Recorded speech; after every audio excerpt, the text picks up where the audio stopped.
What up guys, Charlotte here, and today you join me on my Enhancement Shaman. I'm going to do a little guide for you guys today. I just wanted to cover just a couple of things I've noticed on Shaman as I've been playing it, and as I've been getting semi-okay on it. Anyway, but moving on, I want to just go over some of the reasons why Enhancement is the best spec for Shaman at the moment. Firstly, Storm Strike hits way too hard, so does Lava Lash. They hit ridiculously hard without cooldowns up. Off healing when you get Maelstrom procs is ridiculous. You can heal for up to 80k, up to 100k if it crits.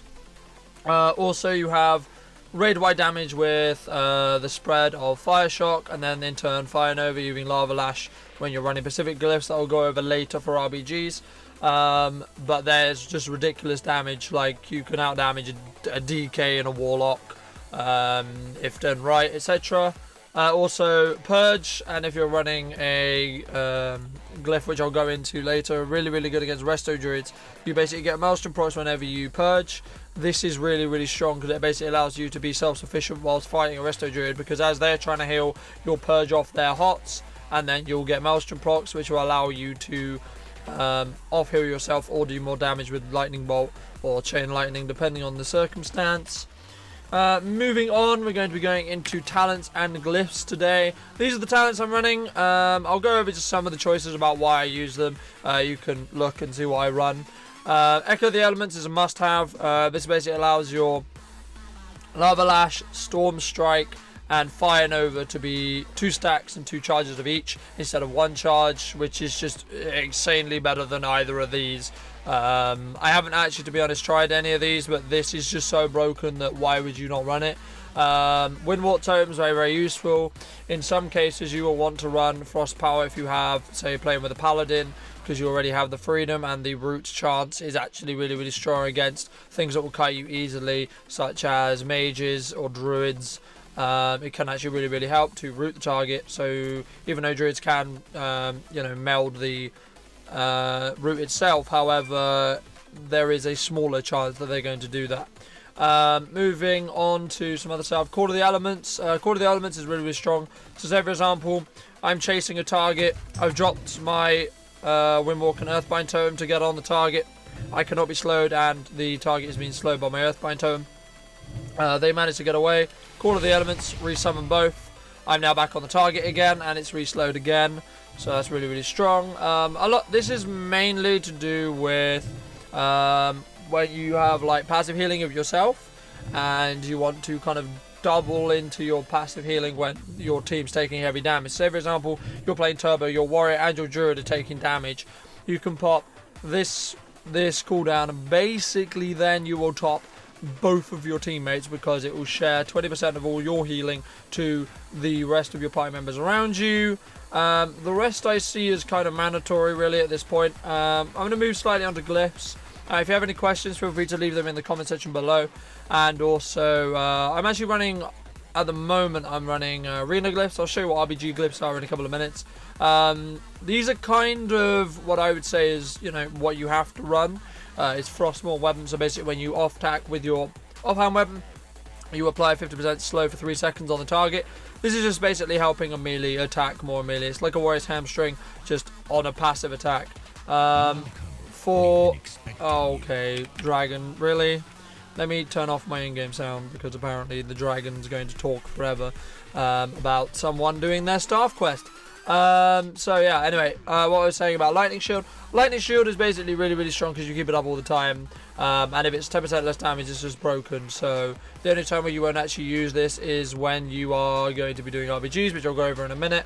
And Glyph of Purging is really good against any healing comp that has anything dispellable, so priests and druids especially, and even paladins, because you can get their shield, which they stack up at the start of a game. When you're running RBGs, I would recommend going with Fire Nova and Lava Spread. Lava Spread will basically make your Flame Shock spread across more ramp when you use Lava Lash, and then you can Fire Nova more, and the radius of Fire Nova is increased with Glyph of Fire Nova. I'll just go back to Arena Glyphs, just in case I'll be playing Arena later. let me just scroll down on my notes here. I'm going to go over gearing. Your stat priority is haste, versatility, and mastery.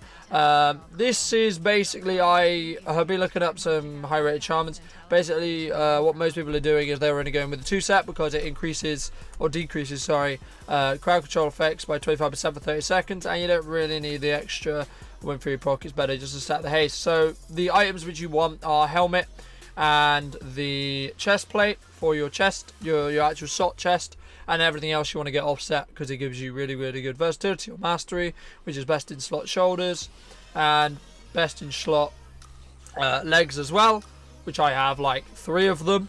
Best in slot boots is just crit haste. I'll just go down my gear and you can see basically for anything that I have blue, you just get the epic version of with the same enchant. I have engineering as well because of world PvP. I have the tinkers on my belt and my cape for the glider, as well as the Nojas boots. For my weapons, I use Warsong because Enhancement Shaman scale really well with haste. I will go over macros and add-ons in a few minutes as well. I'm just going to quickly go over the rest of my gear. At the moment I'm running 2 powerless trinkets. I'm doing the same with my warrior, but I'm running 2 cruelty trinkets. Rings, because it's actually better because you get double stacks on the stuff you actually want. So using honor ring and powerless ring is actually stronger, I believe, than using a conquest ring. But I will look into that more and do a follow-up video on this. In regards to add-ons that I think you should use, let me just go into my add-on list here, and I will just run over 2 of the add-ons which I really find helpful. Let me turn on my weak auras. I don't think it's actually on this tune for some reason. It should be though, because I will show you how I use weak auras. Yep, it was disabled because it for some reason showed the storm strike buff that I have tracking the stacks of my storm strike on my warrior. So I disabled it on my warrior, but I haven't re-enabled it on my shaman. So as you can see here, I have these icons here. They are basically tracking my 2 storm strike stacks and my 2 lava lash stacks. This basically allows me to see without having to look at my bar what exactly the stacks are on, because what you should try and be doing to maximize your damage is keeping them on 1 unless you get a kick or a really good hex or something like that on your on the target you're hitting or on the healer's target.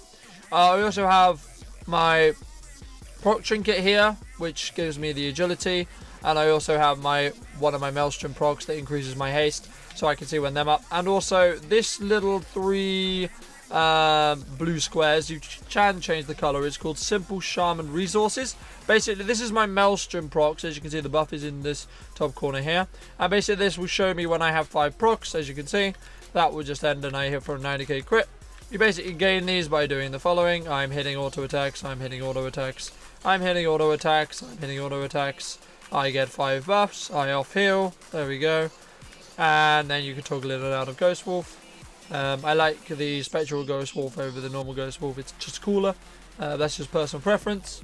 I'll quickly go over some of the macros I use, and then I will answer any questions in the comment section below that you have on this tutorial, or this little how-to basic kind of guide on Shaman. I will be doing follow-ups on these guides when I have more experience in higher rated arenas and RBGs on Shaman, to do Pacific Arena guides and what you should be doing or what your role is as the Shaman. As the Enhancement Shaman, that is. But I'm just going to go over the macros I currently use on my Shaman. I have my Ascendance macro, which shouldn't even really be a macro because it only is a macro because I use rockets for world PvP. We've got the spell macro, which is /cast brackets. I'll put these all in the description below. This basically is normally bound to my S key, which is here. If you would like me to do a separate key binding video about how I use my equipment that I use and why the key bindings are the way they are, then I'll be happy to. Just leave me a comment requesting that and I'll be sure to do it. This will basically dispel my healer. You should also have one for your DPS. I haven't made one yet, but I should be having one. Basically this will be able to dispel any curse effect, because we'll be using this spell right here, which will basically cleanse all curses. So that's hexes, warlock curses, etc. Then you have off healing ones for DPS and healer, which is basically when you have a proc heal, you combine these as separate keys, so you don't have to actually manually target your healer or your DPS to off heal them with your Maelstrom proc heals.